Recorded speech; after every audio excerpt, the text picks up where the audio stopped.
بسم اللہ الرحمن الرحیم۔ نبی رحمت صلی اللہ علیہ وسلم کو اللہ تعالیٰ نے یہ شان عطا فرمائی ہے کہ جب ساری کائنات معاشر کے میدان میں ڈر رہی ہوگی، ایک خوف طاری ہوگا، ہر کوئی پریشان ہوگا، یہاں تک کہ انبیاء کرام کی بارگاہ میں جب لوگ جائیں گے تو وہ بھی فرمائیں گے اذهبوا الی غیری، جاؤ کسی اور کے پاس۔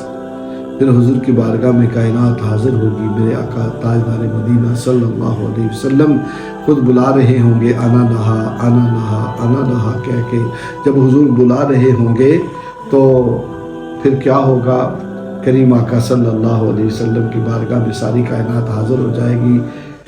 آدم بھی حضور کے پیچھے، نوح بھی حضور کے پیچھے، ابراہیم بھی حضور کے پیچھے، اسماعیل بھی حضور کے پیچھے، یعقوب، ایوب، یوسف بھی حضور کے پیچھے، ادریس بھی حضور کے پیچھے، اللہ اکبر، موسیٰ کلیم بھی حضور کے پیچھے ہوں گے، عیسیٰ روح اللہ بھی حضور کے پیچھے ہوں گے، تمام کائنات کے ولی، غوث، کتب، ابدال بھی حضور کے پیچھے پیچھے ہوں گے، حضور آگے آگے ہوں گے، گناہگار بھی، نیکوکار بھی حضور کے پیچھے ہوں گے۔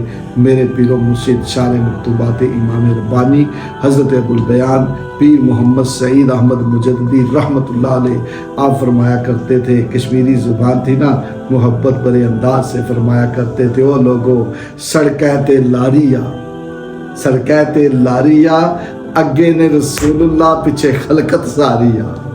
حضور کے پیچھے پیچھے ساری کائنات ہوگی۔ ایک اور بات سنیں کہ ساری کائنات اکٹھی ہو کے حضور کی طرف آئے گی، حضور صلی اللہ علیہ وسلم انا لہا کہتے ہوئے فرمائیں گے آ جاؤ میرے پاس۔ تو شاعر کہتا ہے لو وہ آئے مسکراتے ہم اسیروں کی طرف، دامنے اسیاں پہ اب بجلی گراتے جائیں گے، آپ روتے جائیں گے ہم کو ہنساتے جائیں گے، وسعتیں دی ہیں خدا نے دامن محبوب کو، جرم کھلتے جائیں گے آقا چھپاتے جائیں گے۔ اللہ اکبر۔